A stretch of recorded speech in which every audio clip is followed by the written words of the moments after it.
Deshmukh. I just joined INSOFE about a couple of months ago as adjunct faculty. I have a PhD in machine learning from University of Maryland, College Park. I did that in 2006. Prior to that, I did my master's from Boston University, and I did my bachelor's in electrical and electronics engineering from Pittsburgh in '99.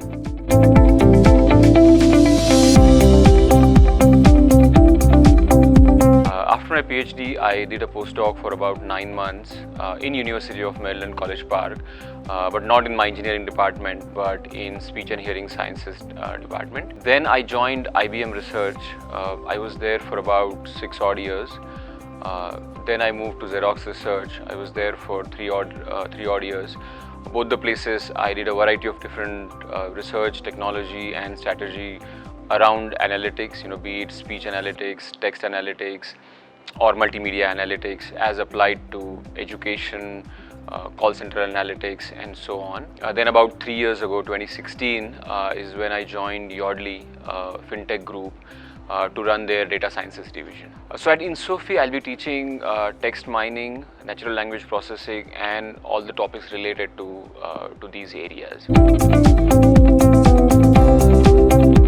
Now, one big difference in terms of e-learning versus classroom training is there's a lot more interaction, and hence there's a lot more dynamic nature to learning when it comes to a classroom.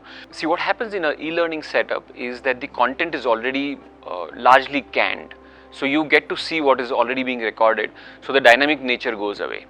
Whereas in a classroom, what happens is the professor, whatever he or she is teaching, although there is some amount of script that the professor follows, but that script changes and by design it changes based on the question that a student asks, or the kind of nods that the teacher gets from the students, or the questions that the teacher gets.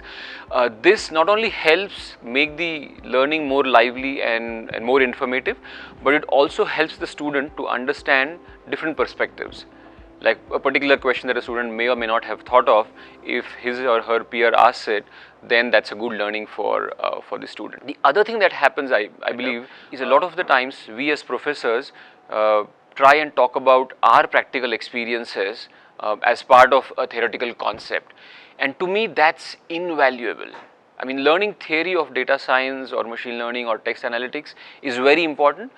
But then learning how it is applied in a practical setup, what are the kind of challenges that you would face, and what are the ways in which you solve those practical challenges is never taught in any curriculum per se.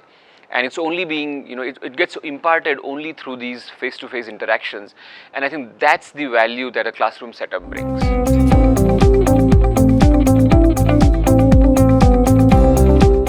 See, I very strongly believe that data science is going to cut across all the different business verticals, and it's going to change the nature of business as we see it today. Largely because there are many different ways in which data is being captured. I'll give you one very small point. 90% of all the digital data that you have seen so far was captured only in the last 2 years. So that's one big shift that is happening across all the verticals, which is one of the reasons why data science is going to become critical. The second is, so first is the availability of data. The second is compute power. See, till a few years ago, what used to happen was you would need a lot of compute power, which you were buying in-house, maintaining it, had system administrators who were taking care of it, to do any kind of data analytics or machine learning or what have you. But now, because of cloud computing and so on, that barrier to entry towards doing machine learning has gone down significantly. That's what we call as democratization of compute power and so on. So that's the second. The third biggest shift that is happening is availability of high-end algorithms. Initially, what used to happen was big research groups, which would have spent decades building the algorithms, would keep it to themselves. But now, because of this whole movement of open source, a lot of these algorithms are being made open source. And so a relatively newbie can also A, have access to data, B, have access to relatively cheap compute power, but can now also have access to a lot of these high-end algorithms and try out some of these new things.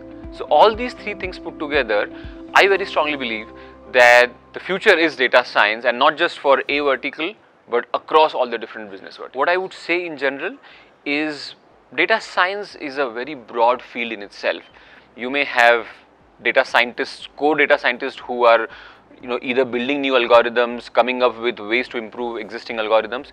If that's the area that you want to be, then start with your mathematics. Be very clear about fundamentals of linear algebra, fundamentals of probability and statistics, some amount of calculus and so on. Not worry too much about any vertical to begin with. Get your fundamentals clear first, and then as you progress in the journey of data science, you can pick one vertical, let's say financial or supply chain or some such, and then build your domain expertise in that particular area. So in summary, it would be a combination of your depth of basic maths like probability and statistics, linear algebra and so on, and a vertical of your choice.